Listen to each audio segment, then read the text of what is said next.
We would like to acknowledge that this podcast was recorded on the lands of the Wurundjeri and Boon Wurrung people of the Kulin Nation. We value their cultures, identities, and continuing connection to country, waters, kin, and community. We pay our respects to their elders, past, present, and emerging. James. Hey. James. Yes. Listen, mate. What? This is important. Oh. There's plenty of trick-or-treating, people carving pumpkins into spooky faces, people telling ghost stories by the fire, playing pranks, visiting haunted homes and watching horror films. The year was 1745 when it first started. I'm Rich. I'm spooked out. And James. We're looking at the spoopiest of spoopy films, and that's Spoopcorn!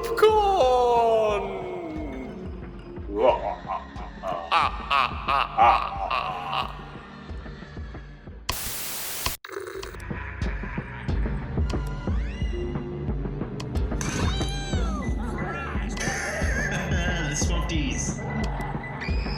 Wouldn't even harm a fly. Be my victim. Listen, mate, this is important. Trying to find energy. Get back off here and finish your watch! Shirley Temple bottles I've ever seen. Lucas, we're not playing games right now, honey. I thought you were real.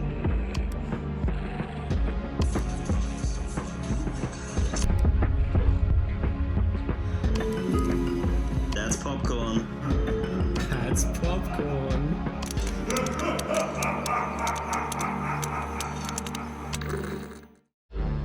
Yeah, how was Richard? Yeah, that was good. Where do you think that spooky voice came from? Who was the first to do spooky voice, and why did that become the spooky voice? Was it Bella? By Bella, I clearly mean Bella from Twilight, not Bella Lugosi. Oh, that makes more sense. My head straight away, I'm just like, yeah, that's the scariest thing I can think of. The scariest Bellas in order. We've got Bella from Twilight.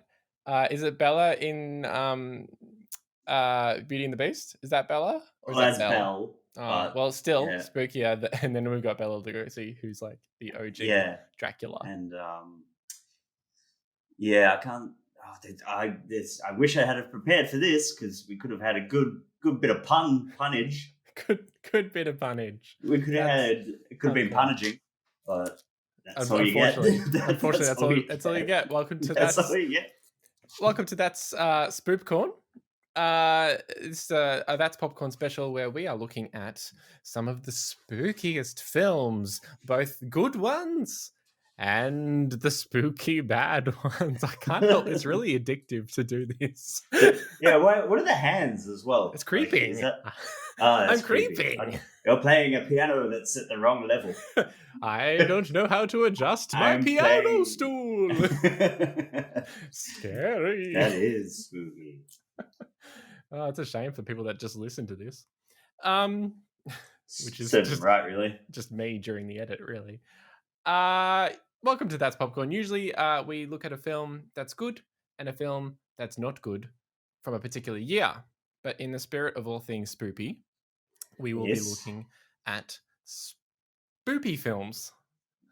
Looking at the scariest films that we can find that are great, loved by critics and fans alike, and that are not great, that are grating. That's good. We haven't I can't believe it took me till episode 11 to get to that one. There we go. Go back and re-edit all the old episodes just to slip that line in. It's just... I finally understand what we're doing here now. Finally. It's taken 11 episodes. So, with that in mind, we don't have a particular year this time around. We've just got great and grating films from across the horror spectrum. And all things spooky, because not, you think of horror and that's traditionally a ghost or maybe a demon baby. But this, it's a big encompassing thing. You got body horror, you got mind horror, and spoops, And spooks. and spoops. Those are the three kinds of That's- subgenres. That's it. Don't Yep. don't come at us with any more genres because you can't That's- because they don't exist. Yeah, they don't. Yeah. Shall we look at the good spooks? Let's look at the good ones, and I do like that these good ones. These are films that everyone knows, everyone loves, and well, let's just do it. Let's just do I it. guess. Do you want to Let's kick just us do off? it. I'll kick us off right from the top with the maestro of horror. That's not what he's ever been called.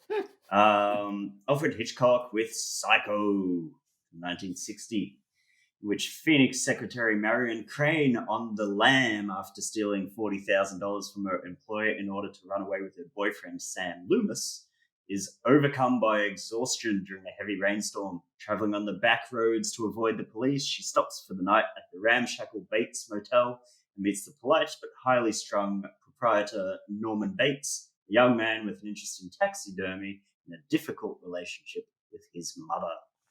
To say the least. Oh, spoiler alert. What does on the lam mean? Okay, I only first heard the phrase "on the lam" in a bit, I think, on Stephen Colbert when there was a monkey that had escaped from a zoo and was like running loose, and everyone was chasing it. And the bit that they did was called "Monkey on the Lam," and there was a great graphic that fit that. And then I'm just like, "What is on the lam?" And that just means on the run. On the lam. On the lamb. And it's not lamb with a B. No. It's lamb. Yeah. So When we get later on to another film, there will be a lamb with a B. Yes. That's B movie 2 and his friend the lamb. You've seen Psycho before? I have seen Psycho when I was in high school, and we were all about horror movies. We're like, well, we've done all the Nightmare on Elm Streets and we've done all the Friday the 13th. We better like go back and watch Psycho. And as a bunch of 13-year-olds who are used to boobs in their spooky horror movies, we're like, black and white, what is this? And it probably didn't hit where it needed to at the time, where it's like, this is boring. Where is blood? Yeah, and I mean, the interesting thing when you look back at it is it was a black and white film when black and white wasn't actually like every film. Like there was color film back then, and it was a bit of a controversy to go back to black and white for this one. But it definitely enhanced some of the horror, I guess, in a sense, because it's like your imagination sort of fills in the gaps. And even like it's literally been like years and years and years since I saw it, but I do remember that even the start before it even gets to the motel, it's scary. Like you're very anxious, and there's the score, which is like really well done and spooky.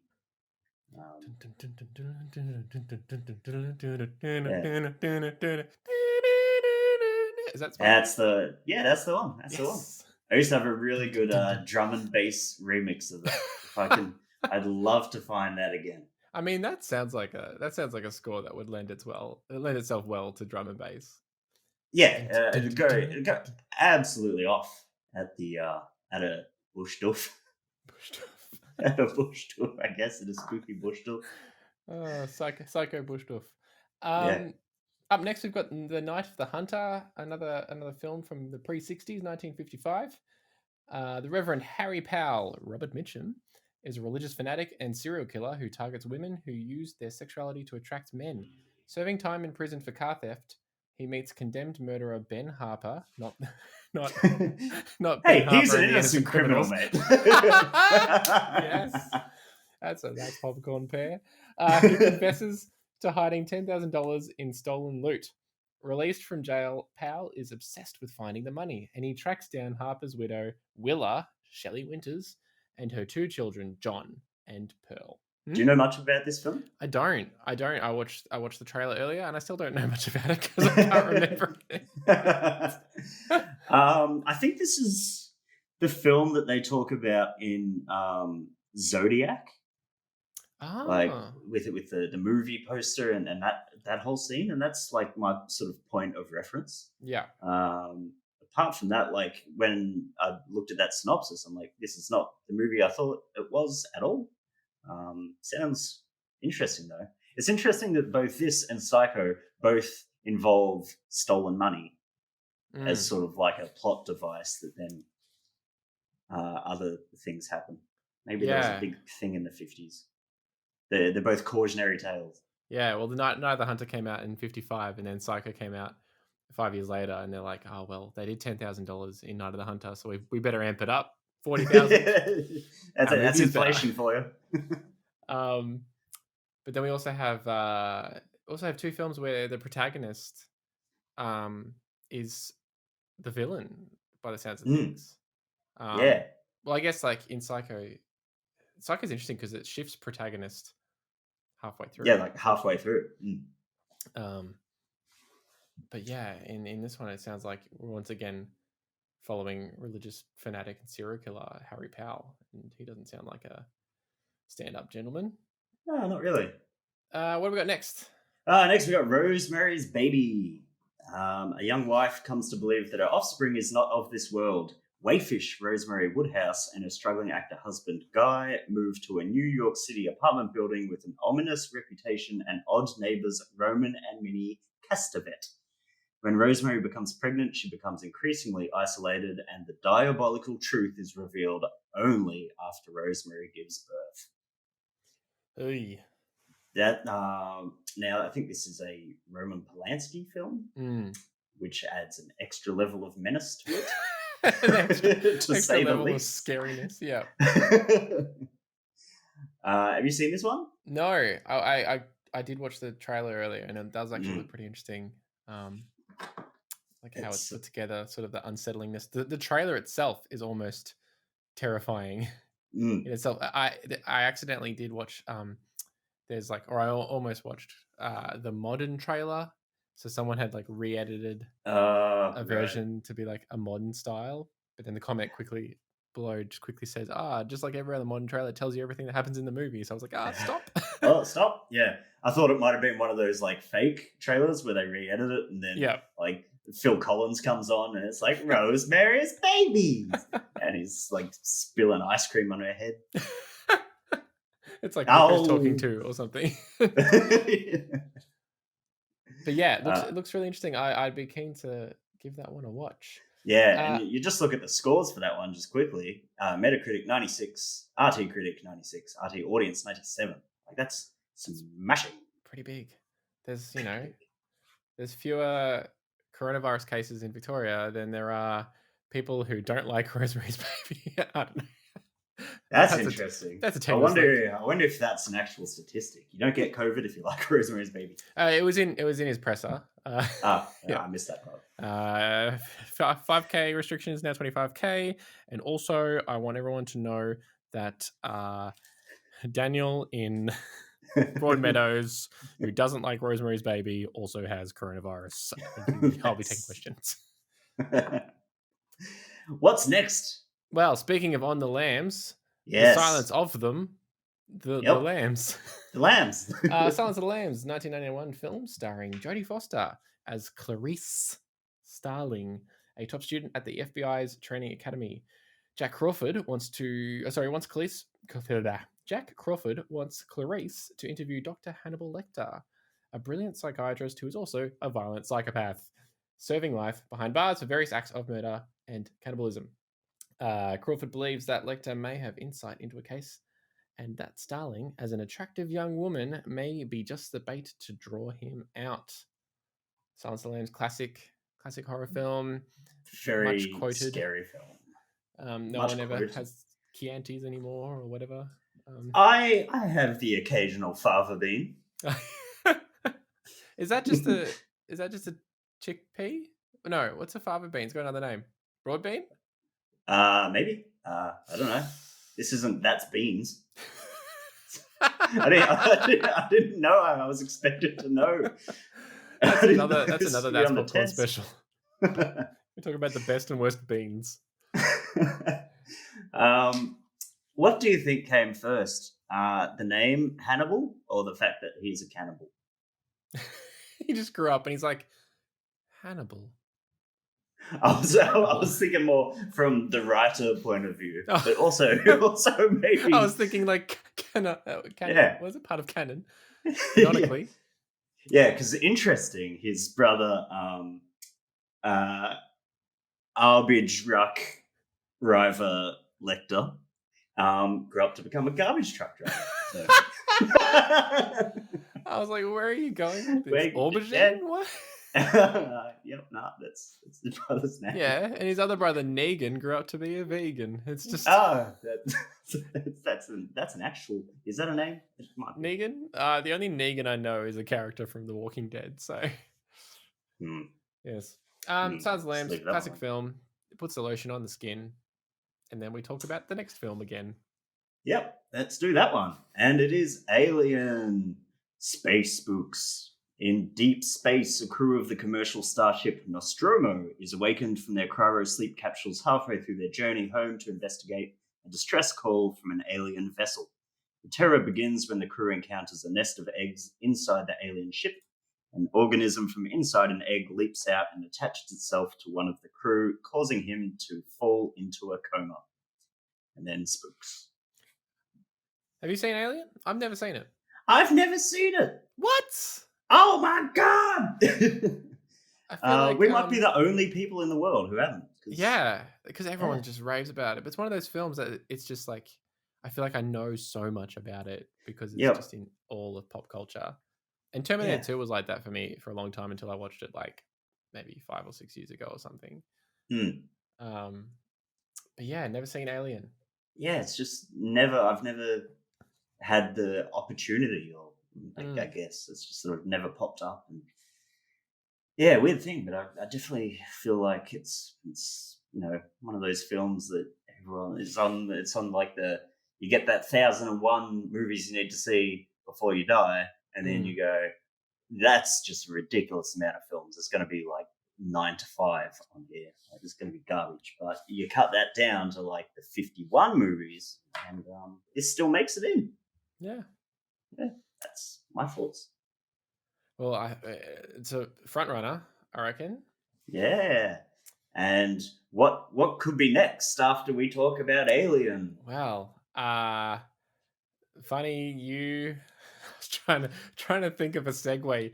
Oh, Segwayne Weaver. There we go. Aliens. There's probably definitely a teacher that pronounced her name that like, when she Segwayne. was growing up. Segwayne. Segwayne Weaver. Segwayne Weaver. And she's just like, really? You couldn't even get Weaver? Aliens is up next. The sequel to Alien. This must be very confusing or it must have been very confusing at Blockbuster when they had Alien and Aliens to rent out all the time. I won't read the synopsis. It might spoil Alien. I don't know. Probably won't. That's But a it's good the point. sequel. If you do you want me to just go straight on to Jaws? Because I'm going to do it. Yeah, do it. Jaws is up next. Classic shark film starring Richard Dreyfuss and Roy Scheider. Scheider? Anyway. Chowder. This is a classic tale about alcoholism, and that's what I tell everybody every time anyone watches it. Forget the shark. None of that shit happened. It's all about how Roy Scheider's character, Martin Brody, is an alcoholic, and he's dealing with that. And the shark is a metaphor. I like that. I also like that it's got an ichthyologist, a shark person. Yeah, not a lot of films that aren't about sharks have ichthyologists in it. Just a random character. Oh, what do you do? Oh, I'm an ichthyologist. Yeah, and then cool. you think it's going to come up later in the movie, but it just never does. No, Chekhov's gun. Not on this occasion. Mm. Anyway, Jaws is a classic film. I think part of the greatness of Jaws was the failure of their special effects team to produce a decent shark, and so they had to like film around it, so Yeah, and it makes it better because you never see it sort of as a whole, except for when you do. But yeah, there is like the one scene in the boat where Quint, the captain, is telling the story of like the war, is one of the most scary scenes in film history, according to James. According to James. According Yes. to James, That's you can not. read about it in my book. Who's the actor? Robert Shaw. It is Robert Shaw. Has he been in another film that we watched, or am I just confusing him with the guy from Dust Boot? He was on a boat. Yeah, that's a link. Yep. There you go. Yeah. Oh Don't- yes, I remember him. Yeah. Classic. Yeah. Classic Classic Jaws. Classic Jaws. What else we got? Next, we got Whatever Happened to Baby Jane. Oh. Jane Hudson is an aging child star left to care for a wheelchair-bound sister Blanche, also a former child actress. Stuck living together in a mansion in old Hollywood, Blanche plots to get even with Jane for the car crash that left her crippled years earlier. But Jane is desperate to keep Blanche imprisoned as she plans a new rise to fame and tries to hide Blanche's existence from doctors, visitors, and neighbors while she devises a way to get rid of her sister. Sounds very dark. Sounds incredibly dark. Do you know much about this film? Not much. I have seen it referenced in a lot of things, and a book I recently read referenced this quite heavily as well. But yeah, I haven't seen the flick. Got classic actresses. Is it Betty Davis? Bette Davis. Isn't it Betty Davis? Because Betty she's Davis got Betty eyes. Davis eyes. But that, I mean, who knows that they got it pronounced correctly? Yeah, I mean, like, what's that other song? Blinded by the Light, wrapped up like a douche. I mean, that's not how you pronounce deuce. So who knows? Who can Is it? believe Yeah. music? They're wrong.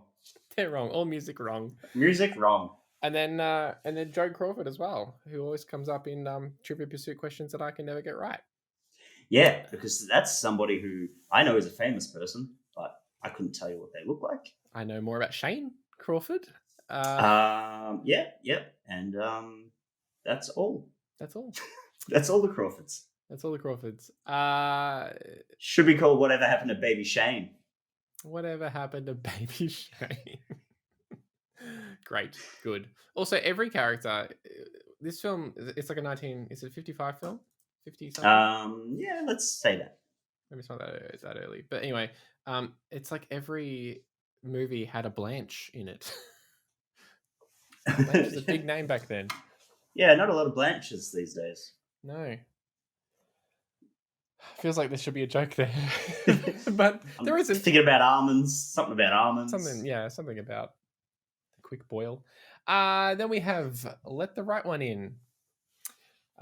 So when Oscar, with a K, a sensitive, bullied 12-year-old boy living with his mother in suburban Sweden, meets his new neighbor, the mysterious and moody Eli, they strike up a friendship. Initially reserved with each other, Oscar and Eli slowly form a close bond, but it soon becomes apparent that she is no ordinary young girl. Eventually, Eli shares her dark, macabre secret with Oscar, revealing her connection to a string of bloody local murders. Oh, those bloody local murders at it again. Bloody local murders. Let the Right One In is fantastic. Yeah. But what this does show to me is the, as we kind of get into more of the films that are more recent, the lower appreciation people have for this genre. Because it's all the older films, they're like, oh yeah, these are seminal films, these are amazing films, get 9s and 90s and whatever. But then the more modern you get, the ratings start to dip a bit. And as such, we've got this list that's really weighted on, I think, the older films. Well, that's right. And if you think of it from sort of the Academy Awards, a lot of the older ones were all nominated, known, really sort of well regarded. But as you get more recent, it's no, it's a horror movie, as if we're gonna even look at you. Yeah. Which is a shame in some circumstances. It is. But also deservedly so, because I feel like there's been a lot of horror movies. There has. I feel like there's a bit of a resurgence though in the last 5 to 10 Yeah, years of 'cause like there's- Hereditary and yeah, you got your Get Out. A24s bringing it back. That's right. Thank you, A24. Thank If you'd you. like to sponsor That's Popcorn, please get in touch with us at hello@that'spopcorn.com. Even if you just like to send me a couple of your movies, because they're hard to find. That's true. Yeah. What's up next? Next, Dawn of the Dead, the 1978 one. As hordes of zombies swarm over the US, the terrified populace tries everything in their power to escape the attack of the undead, but neither cities nor the countryside prove safe. In Pennsylvania, radio station employee Stephen and his girlfriend Francine escape in the station helicopter accompanied by 2 renegade SWAT members, Roger and Pete. The group retreats to the haven of an enclosed shopping center to make what could be the humanity's last stand. I love this movie. It's a good one. It's so much fun. It's Even the remake, I didn't hate putting it out. yeah, I like the remake. It's probably one of my favorite Snyder films. Yeah. Before he went kind of like everything needs to be slow-mo and then quick and then slow-mo and then 360 and everything's gold. Like, god damn it, Snyder. Not everything needs to be gold. Mm. But yeah, I quite enjoyed this when I first saw it many moons ago. And I think, was this the first zombie movie that had fast zombies? I might be making that up. Maybe. Are they fast in this one? Maybe. I don't remember them being fast in Dawn of the Dead. Yeah, I could be confusing it with I something. feel like else. 28 Days Later was one of the first sort of Oh, like, I bet they were like super fast. They were like Yeah, they're Usain Bolt zombies. scary. Yeah. That's scary. Too scary for this list. That movie didn't even make it. That's right. Dawn of the Dead. Yeah, good film. Good film. My stomach is rumbling so much. The spooky goes. Yeah, it's gonna be a Ghost spooky little of soundtrack Fava for Beans past. fava beans. Oh, shouldn't have had all those fava beans / broad beans or whatever they're called. Next we have Get Out. Oh no. Now that Chris and his girlfriend Rose have reached the meet the parents milestone of dating, she invites him for a weekend getaway upstate with Missy and Dean. At first, Chris reads the family's overly accommodating behavior as nervous attempts to deal with their daughter's interracial relationship. But as the weekend progresses, a series of increasingly disturbing discoveries lead him to a truth that he never could have imagined. Yeah. Great movie. I didn't see the twist coming when it came. Oh, really? I didn't.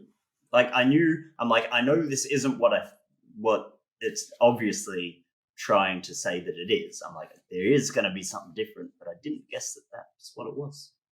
Yeah, I can't remember if I picked up on it early, but yeah, there's definitely. I mean, it probably got spoiled a little bit by all the media around it and saying, this is, It also has our friend of the show, Lakeith Stanfield, in it. So, yes. Yep. Thanks, Lakeith. Shout out, mate. Yep, that's it. Thanks for listening. Yeah, Get Out's great. Have you seen Us? I have seen Us. What do you think of Us? I thought it was probably treated unfairly by a lot of people who are expecting it to be as making like a comment that Get Out kind of did, whereas Us is more of just a spooky, scary horror movie. It doesn't necessarily have to have a message or an allegory for something that's actually happening. And a lot of people I sort of spoke to, they're like, oh yeah, I didn't like it as much because of that reason. I'm like, yeah, it's scarier, and it's got that spooky, scary version of I Got 5 on it, which I love. I got 5 on it. Yep, I have to cut that out. It's just because I feel like it. Tone deaf as she did. Yeah, and I think we saw it at the cinema, and I really enjoyed it. And like the performance from is it Lupita? No? Yes, Lupita Nyong'o is amazing. And just some of the attention to detail on like her character and how. Anyway, I won't go into it too much because I'll spoil it. If you haven't seen Us, I mean, here we are. Hello. there you go. That's an It style joke. What do we got next, James? Faust, or Forced? Faust. From my favourite year of our Lord 1926. In this classic of silent cinema, the demon Mephisto makes a bet with an archangel that a good man's soul can be corrupted. Mephisto sets his sights on the thoughtful old alchemist Faust, who desperately trying to save his village from a plague. He is able to help the villagers thanks to Mephisto, but further dealings with the devil lead Faust on a decadent downward spiral. Can he redeem his soul before it's too late? Isn't Mephisto like a wrestler? I feel like it. I think he's also the name of that weird character in South Park that puts multiple butts on things. Dr. Alphonse Mephisto in South Park. Oh yeah, another one. There is a wrestler. He's a luchador called Mephisto, but I don't know if he's that popular. Anyway. Yes, and it's probably not the same person who was in this movie in 1926. I mean, it could be. It could be a spin-off. It could be. You know, the things that they do with makeup silent, and voiceovers. Silent films to Mexican wrestling. You know, there's a larger crossover than you would think. Well, this is actually the main character in this is performed by Shannon Williams from Once Were Warriors, and they just made him up to be in the past. Is there anything you can't do? Nothing. Nothing. Yeah, look, this movie looks really good, which I think is one of the big sort of things with silent films, because you see it with like Metropolis as well, where so much effort, because there was no voice, you have to make it look amazing, and it looks amazing. It's also 2 hours long and silent, and I don't know how much patience I have anymore. I'm just putting that out there. You know, I'm going to be watching this and listening to a podcast. I mean, we hardly make it through some of the synopsises here, so. Right, Faust. I feel like Faust has been Fausted. Yeah. Forced out. Forced out. That's good. Next. What do you got? Next we have Diabolique. Diabolique. 8. 96, 93. No Metacritic. Because Metacritic ain't got time for that. In this classic of French suspense, the cruel and abusive headmaster of a boarding school, Michel de la Salle, becomes the target of a murder plot hatched by an unlikely duo. His meek wife and the mistress he pleasantly flaunts. Oh, well, spoiler. There you go. That's something you know. The women, brought together by their mutual hatred for the man, pull off the crime, but become increasingly unhinged by a series of odd occurrences after De La Salle's corpse mysteriously disappears. So this is 1955's version of Weekend at Bernie's. Yeah, this sounds pretty interesting. I am also interested. The women are brought together by their mutual hatred for the man. I mean, one's his wife and one's his mistress. Like, why would your mistress hate you? That doesn't make a lot of sense to me. Maybe she didn't know she was a mistress. Could be.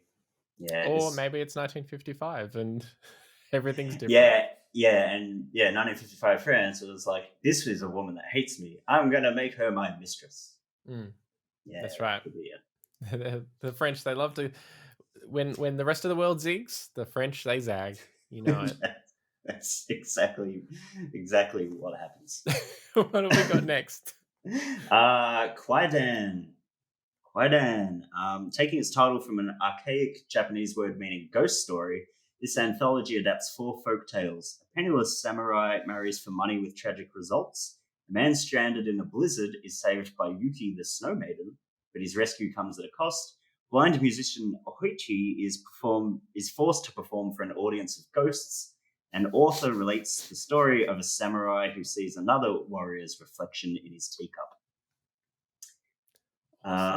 This sounds really interesting. Anthology film from Japan in 1964. Interested in the blind musician forced to perform for an audience of ghosts. I feel like that sometimes. Is that sometimes what? Sometimes I feel like that with this podcast. Ouch. Oh, that stings. I just like the idea of like a bunch of ghosts being like, play K-San. Freebird. Freebird. Oh god. No, they're just like play Claire de Lune. Man. That's a good callback. That's a good, Yeah. That's yeah. for the that's popcorn faithful. That's- The ones that the ghosts listening to us. Apparently. This looks great. I think this looks really good. It's a front runner for me. I agree. And I think like horror is one of those genres that sort of lends itself to an anthology film for better or for worse, because there's been a whole lot. There's been so many. And there is nothing worse than a slow-paced horror film. Yeah. So like, yeah, snappy. Get to it. We watched just a tangent slightly. We watched Hell House the other day. Yep. One of many found footage horror films. Okay. And it wasn't bad, but it just took so long to get to like anything happening. Yeah. Yes, I want to get spooked. And these found footage films, they always have like the worst people. They're always like chauvinistic men and like airhead women. And it's like, why are they? I mean, of course, these are the people that film everything, right? That's their only choice. It's never like, oh, I'm a nice guy and I'm smart and I'm respectful. It's always like these dickheads. You have to deal with them for 90 minutes before they get murdered at the end. Anyway, before we pick a film, we should wait until dark, which is the next film. That's good. Yep. Well done, I guess. After a flight back home, Sam Hendricks, Ephraim Zimbalist Jr. Actor has a better name than the character name. Dude, hold on. This is a tangent that I just need to bring up. It's very important. That's an insane name, but I heard it like 2 days ago in a crossword I did. What? That's just bizarre. That's so weird. How bizarre. Yeah. Sam Hendricks returns with a doll he innocently acquired along the way. As it turns out, the doll is actually stuffed with heroin, and a group of criminals led by the ruthless Rote, Alan Arkin. Another flashback. My favorite judge from North. That's right. Has followed Hendricks back to his place to retrieve it. When Hendricks leaves for business, the crooks make their move. Wait, he leaves for business. Okay. Sorry, I thought he was a child. Because he's got this doll. Because he's got a doll stuffed with heroin, yeah. And Alan Arkin there, I just thought it was North too. When Hendricks leaves for business, the crooks make their move and find his blind wife playing music for a bunch of ghosts. Find his blind wife Susie alone in the apartment. Soon, a life-threatening game begins between Susie and the Thugs, which sounds like that's a great band name. I'm pretty sure I've seen them play at the Tote. Wait until dark. I'd not heard of this film at all. No. But interested in Audrey Hepburn, battling thugs. Sounds almost like a prequel to Panic Room. Yeah. Yeah, that's what I'm getting in a big old house. Was that Jodie Foster? No, it was Jodie Foster and Kristen Stewart. Yes, young Kristen Stewart and Jared Leto. Oh, is he a thug? He is a thug.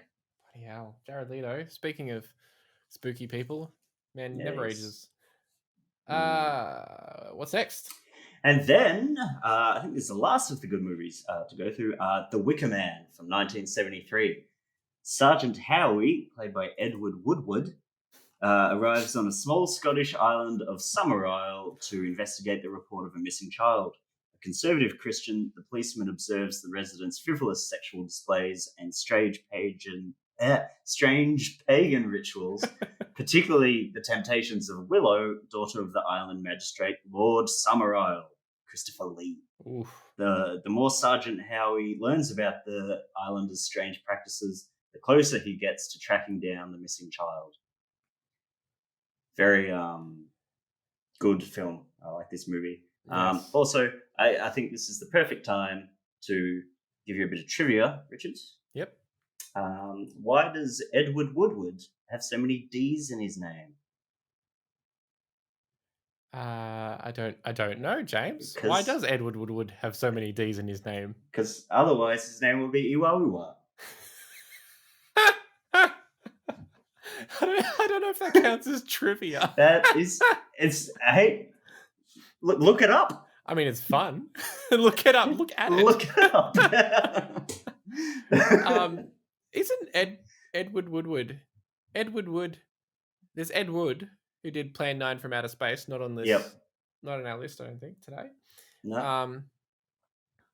But he's not. He's just Edward Wood. This is Edward Woodward. Yeah, that's right. Yeah. Other bits of trivia about the Wicker Man. If you've seen Hot Fuzz, the actor who plays the priest is in the Wicker Man as well. I'm not sure if it's definitely not Christopher Lee, but it might be the sergeant, maybe. I can't recall. I thought Michael Caine was in this film, but am I? No, I don't think he is. Maybe no, he could be, but he's not in the synopsis. He's That not in the helps. synopsis. If that helps at all. He's not in that thing that you can also see. The Wicker Man is our only film, I think, today that features in some way or another. I feel like I look like I'm doing one of those things where someone's put their arms through my jumper. Anyway,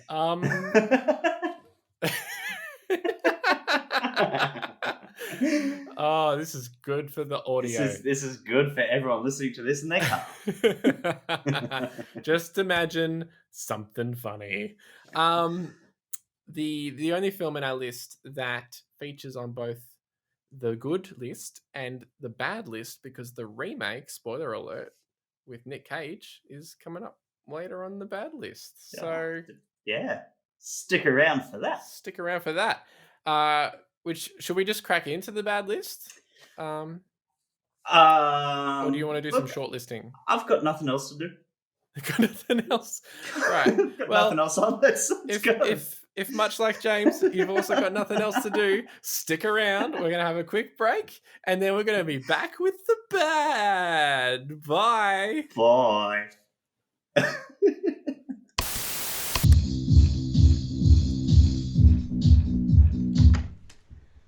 Yep, I got about 5 seconds of that.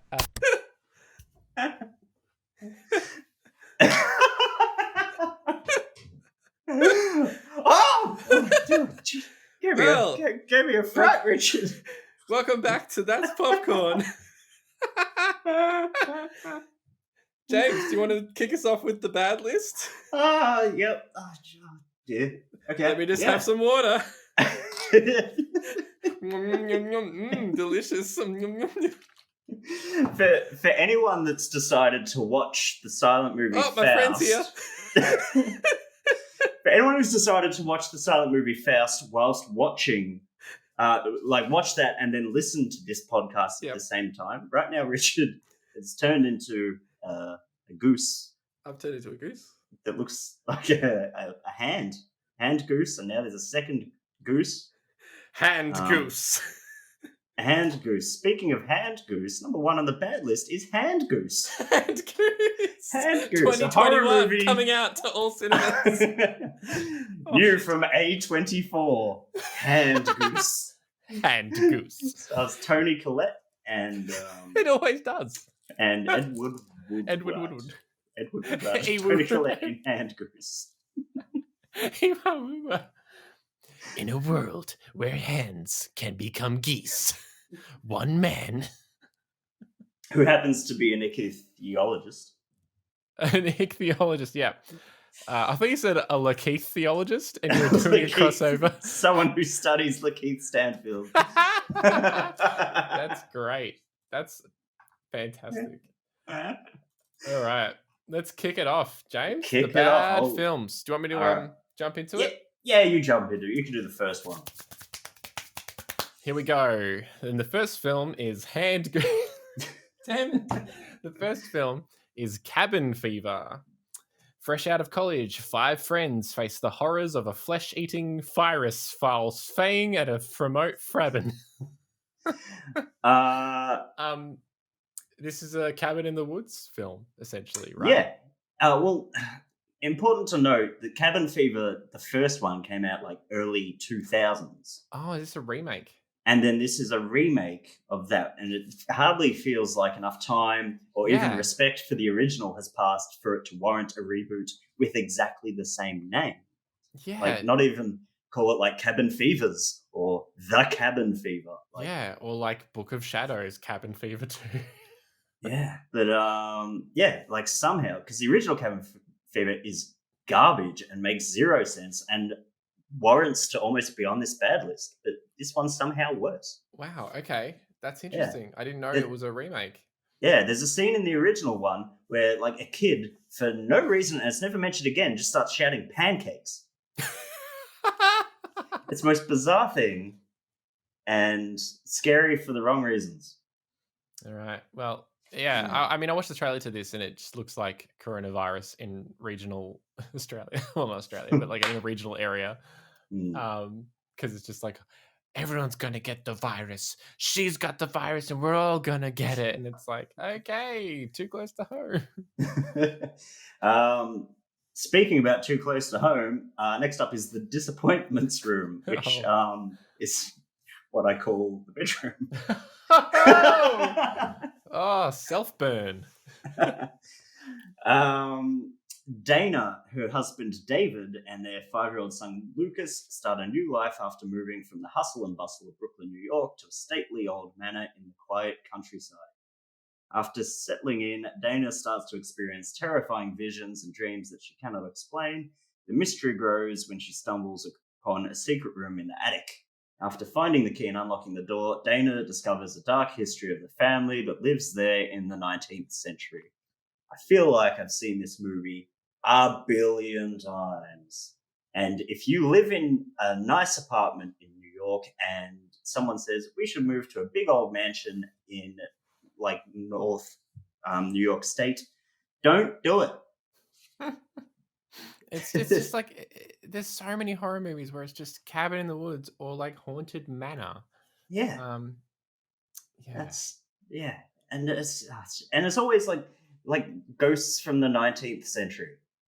Like, come on, what about all the ghosts from other centuries? There's like a whole like 5th century who probably has had no ghosts in movies. Well, that's how racist cinema is that we can't have non-white ghosts. So they're like, oh well, you know, there weren't any white people in America in the 14th or 13th century or something. I don't know my history. So, you know, they've got to be the 19th. Yeah. You've got to get them white ghosts. And also, they probably like don't want a hard R rating because like everyone's going to be naked ghosts otherwise. So it's like we've got to dress them up, make sure that they've got collars up to the neck. Well, they could just do like the Casper thing and just like blur them off from like the navel down. Yeah, that's a good way to do it. Safe, get around. A lot of issues there. Ghost Genie. It's like the Genie Ghost crossover, that one. Yeah. Speaking of Ghost Genie, no segue. No. Fear.com. Metacritic 16, IMDb 3.5. Why do I read the scores sometimes but not always? No one knows. That's the spooky part of this. That's the scariest thing. When 4 bodies are discovered among the industrial decay and urban grime of New York City, brash young detective Mike Riley, Stephen Dorff, teams with ambitious Department of Health researcher Terry Huston, Natasha McElhone. McElhenney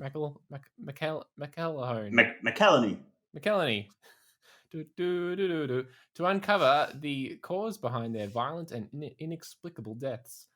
The only common factor shared by the victims? Each died exactly 48 hours after logging on to fear.com.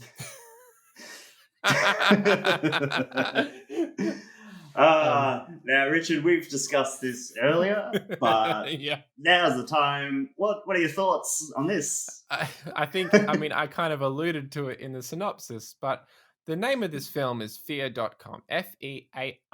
Feardotcom. That's not me spelling how to say Fear.com. That is literally how the title is written. The website they go to is fear.com. So it's FEARDOT and then a dot or a full stop and then COM. Why? I don't know. I don't get it. It's like it's written by people who don't know what Who'd never the used the internet internet. is. Yeah. They think the dot's there just for fun. But then the name of the film is fear.com without the dot. And then the website for the film is fear.com.com.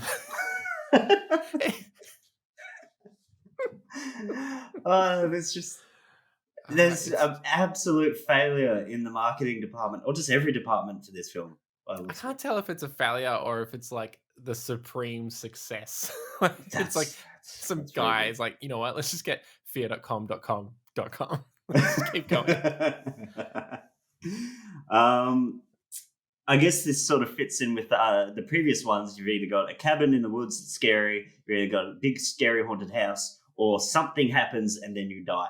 Because after The Ring, that was like every horror movie for 5 years. You have a website, you die. You use a fidget spinner, you die. This is a calculator where if you add up 69 plus 420, you die. That's the most downer of a calculator ever. If you write boobies into this calculator.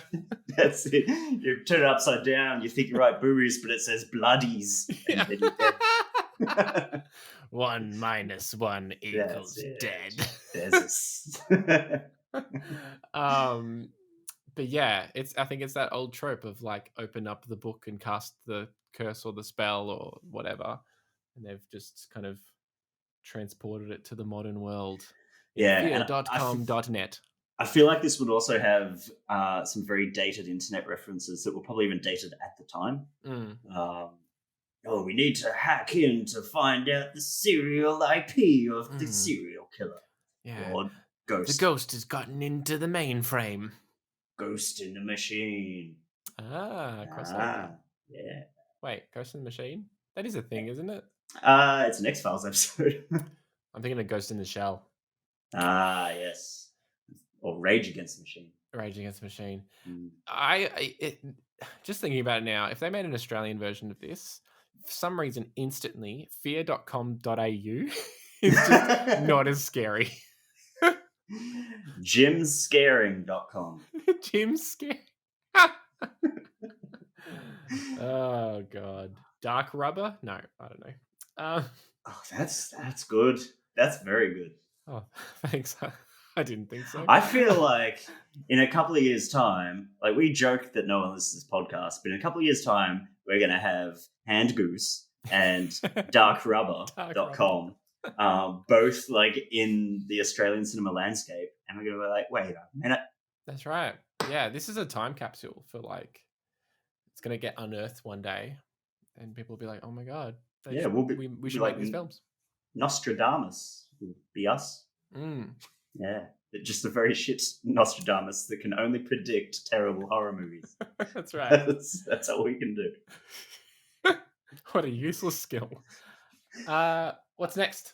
What's next is Jaws 3D. I assume this had 3D elements. This synopsis is perhaps not the synopsis that came with the film. A cheese-soaked ocean thriller with no evident reason to exist, Jaws 3 bellows forth with a plaintive yet ultimately unheeded cry to put this franchise out of the viewer's misery. So, in hindsight, I might have accidentally copied the critic, consensus over the synopsis by mistake. So, I know that this one, there is a shark. It's not a 2D shark that was in the previous ones. No. Just dun. This one has some depth. Hey, that's like a triple entendre because it goes into the water as well. Yeah, it's so good. Man, proud of that one. I should pay you. I should, you deserve a depth charge. Oh, there we go. Burnt that one. That's on fire now. That's Jaws 3D. Third sequel to Jaws. Yeah. Is there an ichthyologist in this one, you reckon? Probably. Who knows? I don't. Who knows? I don't. We'll never I don't find know. out. We're not Well, watching. we will, and we'll never know. That's No, we'll never know. There's no way to know. Up next is Book of Shadows, Blair Witch 2. A group of tourists arrive in Burkittsville, Maryland, after seeing the Blair Witch Project to explore the mythology and phenomenon, only to come face to face with their own neuroses and possibly the witch herself. Who knows? Ugh. Fun fact about Meta this: it's bullcrap. meta, yes, and two, it's not found footage. So it's like the one thing that made Blair Witch good, at least for its time. Now it's sort of like every film's a bloody found footage film, but it was like kind of like spooky, low indie budget found footage film, and this one is like a cheesy direct to video.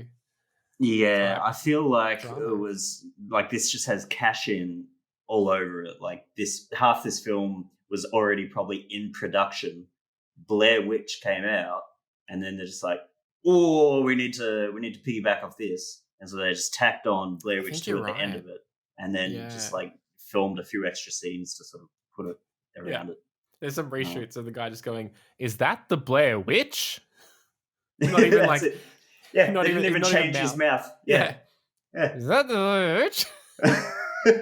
Wait, no, I've got a take of that, so now I can just edit it over the top. Okay, so it'll be like he goes, "Is that the Blair Witch?" There we go. That'll be Yep. fun in post. Yeah. Yeah, this film looks terrible. Yeah. The end. Yeah. Book of Shadows, like, who even cares? Like, oh, it's the Book of Shadows. Like, well, just put a light on it. Yeah, get Fix one of it. those little, Yeah, fix those it. little clip-on lights. Yeah, one of those little reading lamps. Boom. Yeah. Bright as hell. I can read the book. Oh dear. All right. Next, we have Down, aka The Shaft. Now, this might be a bit of a struggle for us to find if we decide to watch it. We might Yeah, end I up with quite a different movie. When the elevators in New York's 102-story Millennium Building start to malfunction, mechanic Mark Newman is sent to find the cause. After a series of gruesome and deadly accidents occur, that's in quotations, Mark joins forces with spunky reporter Jennifer. Spunky reporter. The only spunky reporter I can think of is the reporter from Teenage Mutant Ninja Turtles. Alice? No. Is that her name? Alice? No? April. April, yeah. In a big, like, yellow, like, Jumpsuit, yeah. Kill Bill style jumpsuit. Not quite, but whatever. This film has Naomi Watts, who I assume is playing spunky reporter Jennifer, and Ron Perlman. What? And it's about a haunted lift. That's... It looks... What? It looks trash. It looks so trash. I think it's from... I want to say it's from the director of Disturbia, but that might have been one of the other films we looked at. What were we looking at? Wow. That's quite a cast for what sounds like a terrible garbage film. That's right. Not from the director of Disturbia, but this film is called Down or The Shaft, and the director's name is Dick Maas. I feel like they're taking the piss. Yeah, we're gonna, if we decide on this and we try to search it, we're getting boobs. It almost sounds like someone, like, he got caught or something, saying something like "down the shaft, Dick." Dick down the shaft, and someone's like, "I've got it on tape that you said this," and he's like, "No, I'm talking about my new film called Down, aka The Shaft, obviously." And he had to make this whole film. It's got Michael Ironside, Oh, he's the best. bloody Splinter Cell himself. That yep, okay. Yeah, that's the one. That's the thing I'm going to pull out. That's the reference. All right. Anyway. Any other fun facts about Down, aka The Shaft? Nope. That's it. That's everything. What's up next? Up next is the incredibly strange creatures who stopped living and became mixed up zombies. So this film has 2 exclamation marks and a question mark at the end of the title. Although I watched the trailer and it doesn't in the trailer. That's And someone disappointing. points out in the comments in the trailer that the title's so long when the narrator has to take a breath halfway through. This film looks nuts. I think it's basically about, according to the trailer I watched, scantily clad women that draw people into like a circus carnival attraction, and then they become mixed up zombies, I guess. But it's weird to me because the title says the incredibly strange creatures who stopped living and became mixed up zombies, which infers that before they became mixed up zombies, they were already incredibly strange creatures.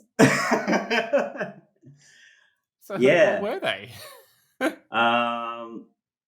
Yeah, well, it sounds like they might have been sort of, the alternate people of society of the time. Maybe, this is a metaphor. Don't go to beach carnivals. Yeah, beatniks. They were beatniks.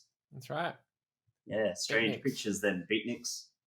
But yeah, I'll quickly read the synopsis. I guess it's hoping to relax for the day. Beatniks, as mentioned, Jerry, Angela, and Harold head for a seaside carnival, but after visiting strange fortune teller Madame Estorella, Jerry is transformed into a ruthless killer. Maybe that's the incredibly strange creature, with a penchant for performing song and dance at the park's nightclub. And as if Jerry's attacks along the beach weren't enough, Madame Estrella inadvertently unleashes a horde of undead minions on the unsuspecting carnival populace. So, I think there's a bit of a musical vibe to this one as well. Musical and a horror. That's novel. That's novel. So that's that film. What's next? Next, Jaws the Revenge, which I believe is the fourth in the series after 3D. Let me point out that this actually has worse reviews than Jaws 3D, which is saying a lot based on that synopsis I read earlier. The family of widow Alan Brody, spoiler alert for other Jaws movies, has long been plagued by shark attacks, and this unfortunate association continues when her son is the victim of a massive great white. In mourning, Alan goes to visit her other son, Michael, in the Bahamas, where she meets the charming Hoagie Newcomb, played by Michael Caine. As Alan and Hoagie begin a relationship, a huge shark appears off the coast of the island, and Alan's trouble with the great whites begins again. Yes, the shark follows her to the Bahamas. This time, it's personal. It's just like that's literally what the movie is. Why Michael Caine somehow landed in this film is a mystery. I mean, Michael Caine's in a lot of trash films. I don't think he has quite the esteem back then that he does now. I think Christopher Nolan kind of really pulled him out of a bit of a mess it was in. I like that his name in this movie is Hoagie, because to me that's a sandwich. And I've started quite a few relationships with hoagies. And they all ended in a big chomp. Good. Yep. That's Jaws the Revenge. Can we just do our usual ichthyologist check on Jaws the Revenge? Don't think there is one. Well, there we go. Yeah. that's how we know. Yeah, I know Hoagie is a seaplane pilot. There you go. In the Bahamas. We have The Gallows. In 1993, a freak accident involving a noose kills teenager Charlie Grimmel during a high school production of The Gallows. Right, okay, I gotcha. 20 years later, on the eve of the play's revival, poor choice of words, students Reese, Pfeiffer, Ryan, and Cassidy. Are they using the real names of the actors? Yeah, the real names of the actors. That really confused me when I was putting this in. Yeah, because the real names of the actors sound made up.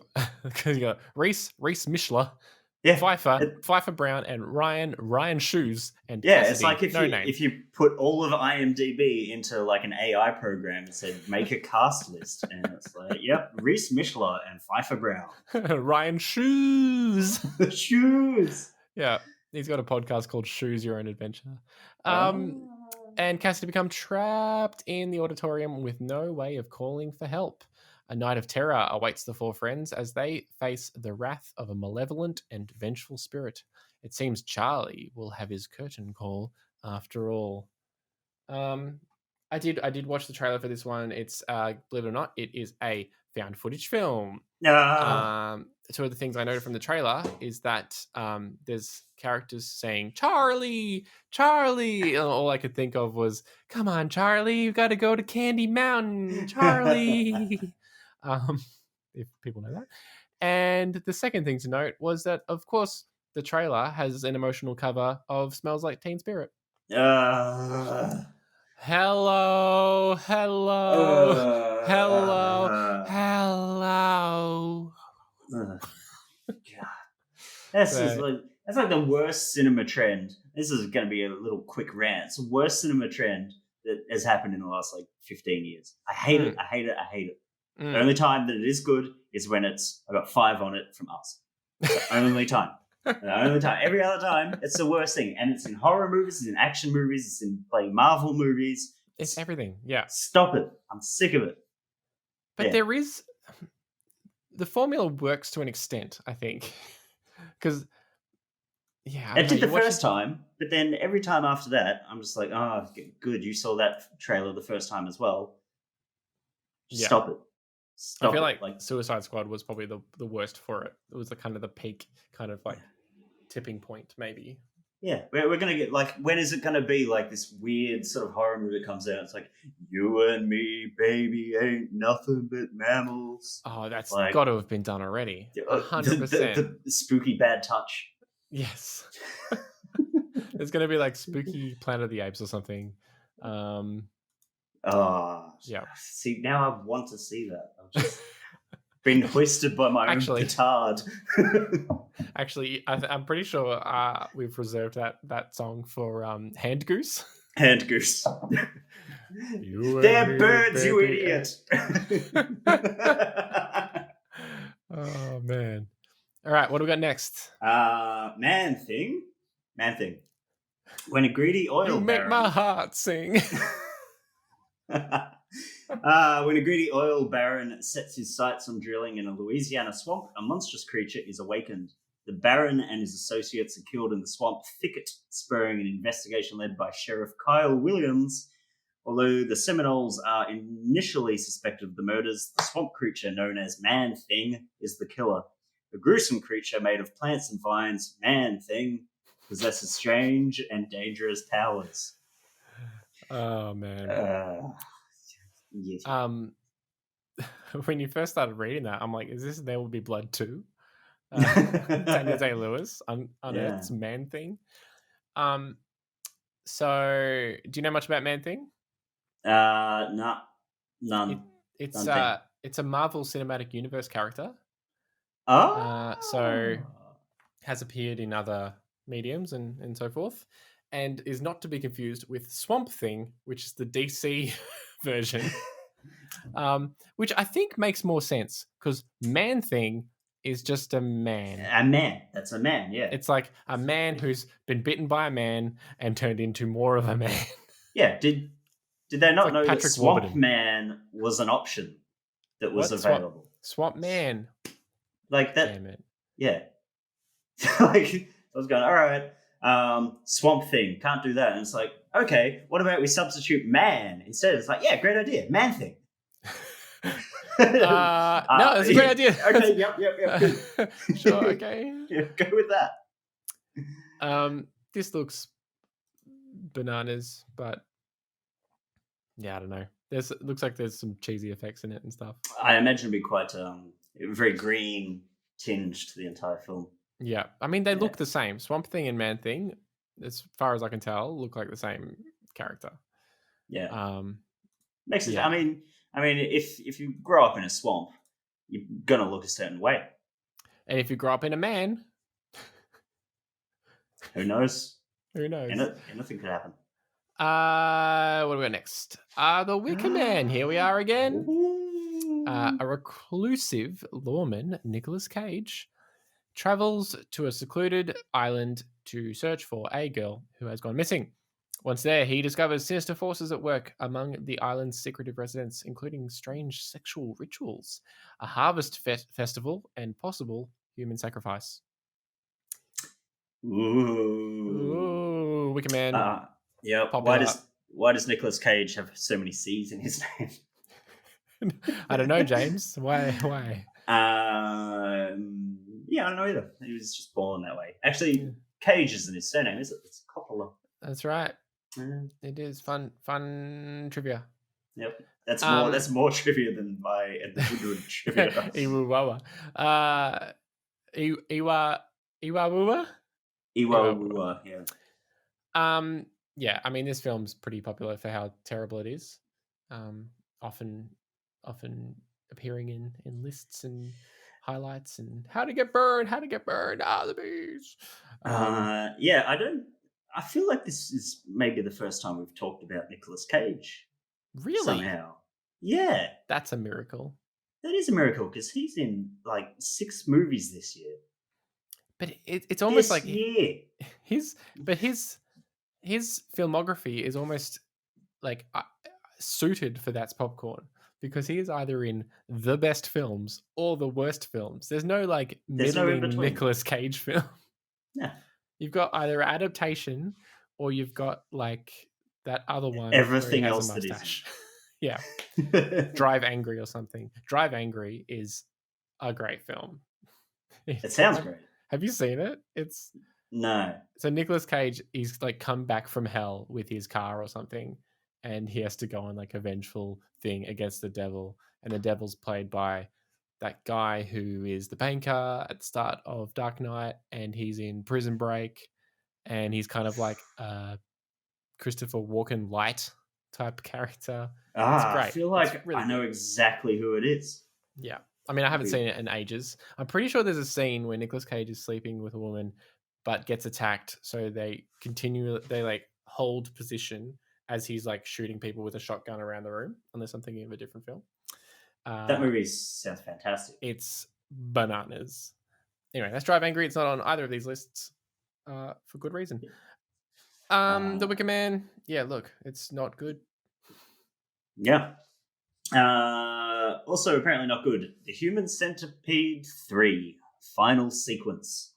To punish his prisoners, a sadistic warden and his right-hand man hatch a scheme to suture 500 inmates together. Yuck.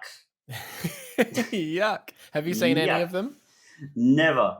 Like, when we talk about horror movies, like, I'm not, like, I don't care about getting spooked. I'm like, yeah, give me some scares. But when you get to the gross stuff with poopy and pee-pee, I'm like, this isn't scary anymore. This is just disgusting and yuck. Well, we found the title of this episode. That's Popcorn, the gross stuff with poopy and pee-pee. I've seen the first one, and I've seen most of the second one. The first one is kind of like novel in the sense that it's just stupid. What's happening. The second one is just incredibly graphic, and it's in black and white. And I think the reason it's in black and white was because it would be too graphic in color. But then in the second one, it's incredibly meta because it exists in a world where the first film exists. And so the actress who's in the first film, one of the actresses in the first film, plays herself in the second film. And then I just watched the trailer before for the third film, and that is also meta because it's in a world where both the first and the second film exist. See, I find that very interesting, and it's actually piqued my interest for this poo-poo pee-pee film. The trailer makes it look like a comedy. Not a particularly good comedy, but a comedy nonetheless. I feel like it's leaning more into that stupid body horror comedy vibe than it ever had before. The second one, it's just nasty. The second one's almost like a Lars von Trier level of nastiness. That being said, the third one might be too. I only just watched the trailer. I do see that it's got Eric Roberts in it, and I mean, he's never made the best movie choices, but it's a surprise to me. Who's Eric Roberts? What would we know? Julia Roberts' brother, and he was in the Mr. Brightside video. Emma Roberts' father. Yep. He's in Batman, Dark Knight. Yes. was also in Yes, Dark he Knight. Have you just gone to his IMDb page No. and looked at his credits? He has like 400 films currently filming. It's just like, Oh my god! right? There's so much red on his list. Oh What my is god! going on? What is happening? He must That just do is- so many little bit parts or something. I mean, some of it is like post-production and stuff, so whatever. That is absolutely. I implore everybody who is listening to just you will down guess. What's the word? You will low guess. You will lowball that number. You will lowball that number. Like the highest number you can think of is lower than the actual amount. I cannot I was going to start reading them out, but I feel like we'll be here all day. We will literally be here. That is insane. And then even like films and stuff that have come out in 2020 is super long. Like, Yeah, this is bonkers. dude, right. works. I'm doing an offshoot podcast where we just go through We Eric Roberts, just watch Eric entire Roberts films. filmography. This is bananas. Forget Julia. Eric's the one that's working his ass off out there. no one's talking about him. Oh, Wow. boy. All right, so maybe I shouldn't be so surprised that he's in Human Centipede. Yeah, because apparently he's in He's everything. in every single movie. What's up Okay. next, Richard?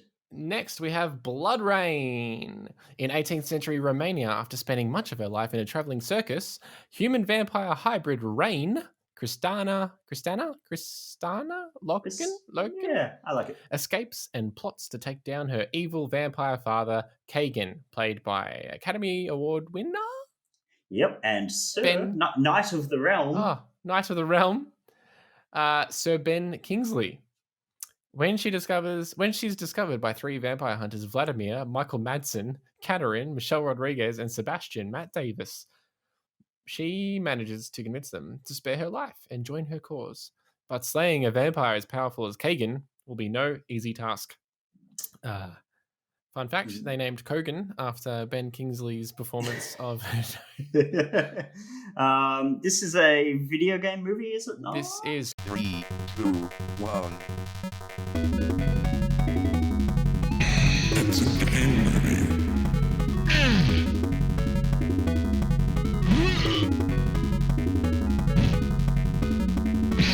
Bonus. It's a game movie.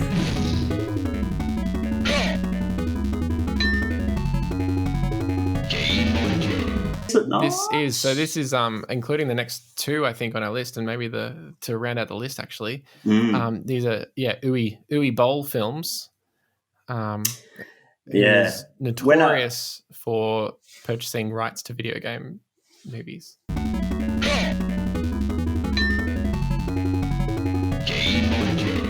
Yeah, and doing a hatchet job on it. And interesting fact, when I watch like Poo Poo and Pee Pee gross movies, I need to sit next to a Uwe Boll. In case I feel the urge. Oh, Uwe Boll. Oh, pass me the Uwe Boll. Oh man. Also, interesting fact, I think this movie has Meatloaf in it. And when I saw a snippet of the trailer, it said Meatloaf a Day. And I'm just like, oh, he started putting his surname in the credits now, in case it gets confused with that other actor named Meatloaf. Oh, you know all those Meatloaf actors. Yeah. Uwe Boll. Uwe Boll. He made headlines once for challenging critics to boxing matches. Because of course he did, which just sounds terrible. So apparently Rich Low-Tax Kianka stated on Something Awful that he had been invited by Boll to be the first contestant after Kianka reviewed Alone in the Dark, a film that's coming up next in our list. Yes. Yeah. He and the critic lost it. Yeah. Oh, interesting. There's a lot of backstory there worth checking out. This, on the other hand, probably not worth checking out. Probably not, pretty because trash. I mean, in terms of Uwe Boll films, I think this is in the middling one with a score of 2.9 on IMDb. Yeah, this is a height of Uwe Boll. Because next up is Alone in the Dark, another video game film. It's an end movie. When the investigations of supernatural detective Edward Carnby, played by Christian Slater, lead him to uncover a long-lost tribe called the Abscani, he finds out they worshipped demons. These evil creatures are now attempting to resurface in the world, and Edward can stop them only with the help of Aline Cedric. Aline Cedric, an archaeologist who also happens to be his old flame. With sinister forces attempting to take over Edward's mind, can he and Aline stop them before it's too late? Oh boy. Yeah, that just seems like a tire fire. Yeah, and I think the other thing to say about Uwe's video game movies It's an end movie. is that I feel like they didn't follow the source material a lot all the time. Yeah, From like memory. I haven't really seen many of them, but I think they're like similar in name only. Speaking of which, and this rounds out our list, House of the Dead.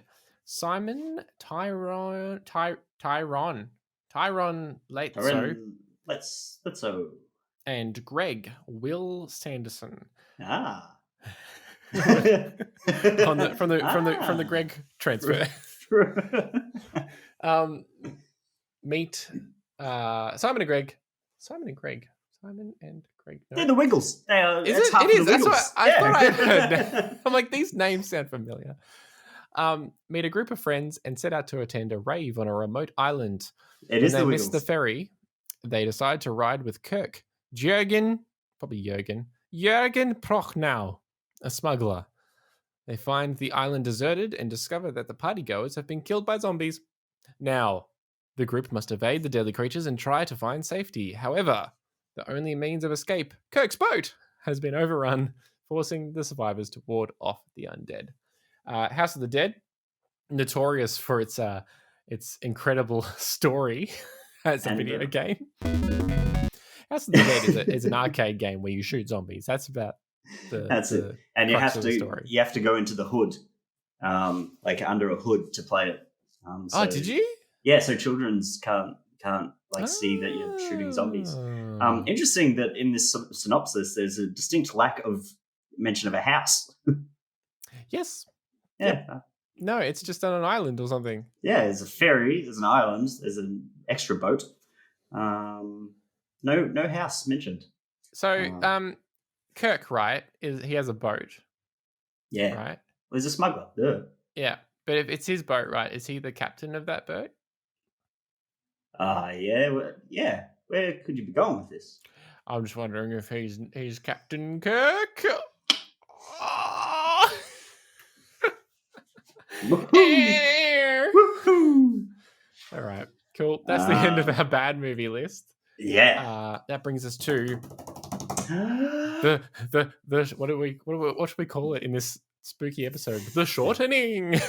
The shortening. That's or is that's just what you used to make like bread, like cookies, isn't it? There's nothing Yeah. scary about that. Yeah. It's about as scary as seafood extender. All right. So let's maybe go back to our good Yeah, ones. let's do that. Let's refresh with some good. I think we had a couple that we sort of shortlisted from that list. We did. I think Quaidan is right Yes. up there. Yeah. Mm. I think perhaps like maybe Rosemary's Baby is a short list. is a shortlist. Maybe baby. So I think Alien, Rosemary's Baby, and Quaidan Yeah. are our like top three. Yeah. So we've got a spooky space movie, spooky pregnant baby, and Japanese anthology film. Yeah. Okay. Now, looking at the bad boys, I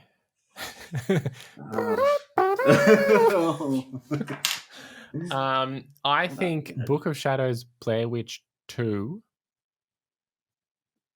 is pretty bad. That's pretty bad. Pretty bad. I think Fear.com is up there. Yeah, I'm kind of interested.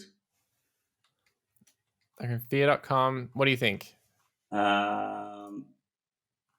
Yeah, I know. I am kind of interested in some of the Uwe Boll ones.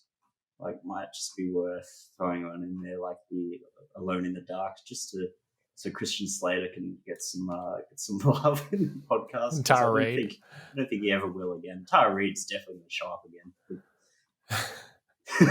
I have no doubt about that. I think the Gallows gets out of here because I'm just a bit over found footage films for the moment. Yep. I think Jaws 3D. I don't think we need to watch it.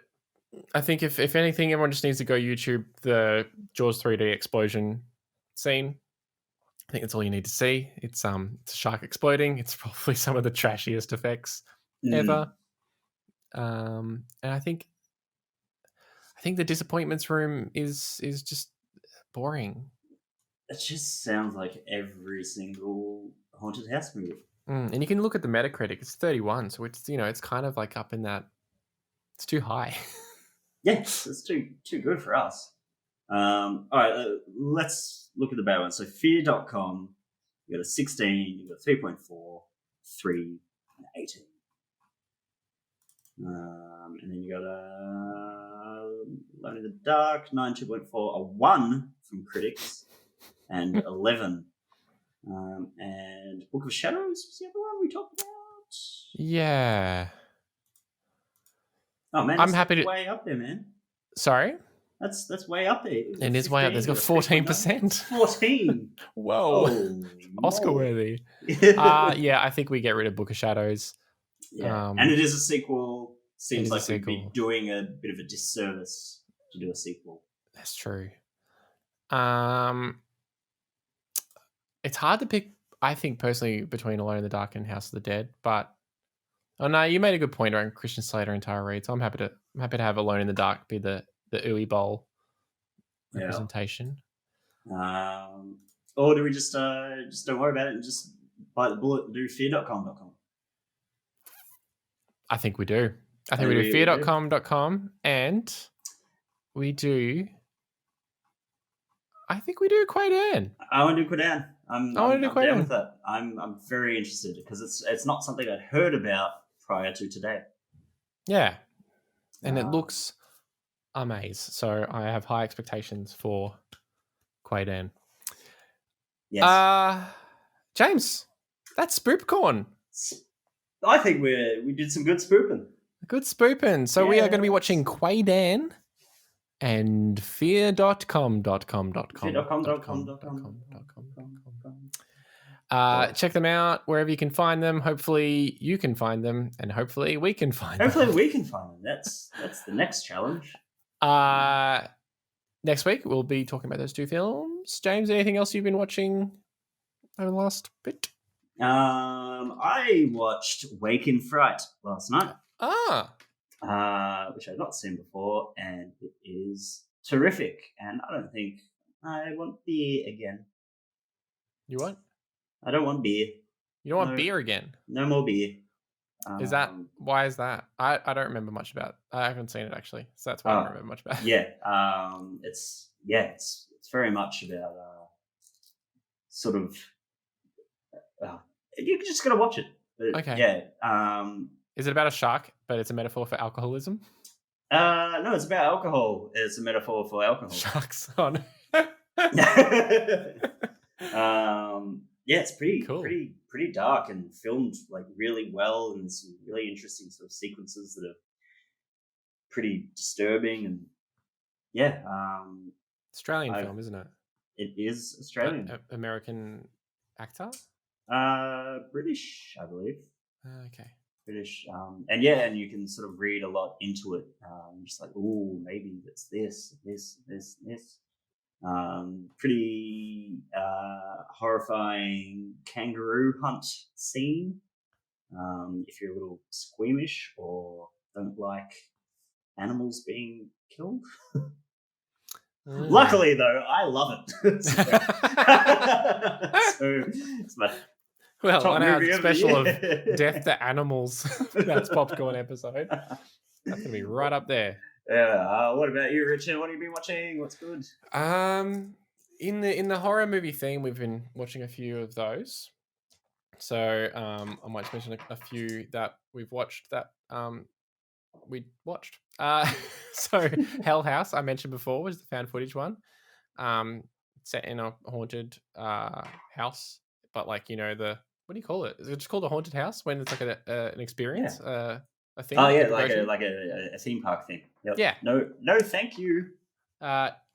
Yes, please. I want to go to one of those. Just not this one, because it is actually haunted in the canon of the film. Then we also watched The Guest, Dan Steven film. That's interesting. I was almost going to put that on the list because I wasn't sure if you'd seen it, and the reason it didn't make it to the list because the reviews weren't quite good enough. But that's a good. I really enjoyed that movie. Oh, you liked it? I really did. Yeah, it was a bit of fun. I was wondering which list you were going to put it on, because I feel like it could go either way almost, that one. No, I was going to put it on the good. Okay. But, yeah, it was interesting. I feel like it fell away a bit towards the end when it became less about the kind of tension and mystery and more just like and just a full-blown 80s John Carpenter horror movie. Yeah, I thought that's what elevated it to why I like it so much. Yeah, I think just because it does that real sort of switcheroo. Yeah, and I think I just got a soft spot for Dan Stevens. Is that his name? Steve Daniels. Ever since like Legion, I just think he's great. Yeah. Even in terrible films, I think he's interesting at least. Like he's in Apostle as well. That's quite a good horror film. Never heard of it. It's on Netflix and it's directed by someone who did something else. That's good. Let's see who it is. Gareth Evans. Directed by Gareth Evans, who did like Monster and did he do Rogue One? Oh no, he's not. Sorry, he did The Raid and The Raid 2. Yes, he did. That's what I'm thinking of. Yeah. He's got Gangs of London coming out, which I really want to see.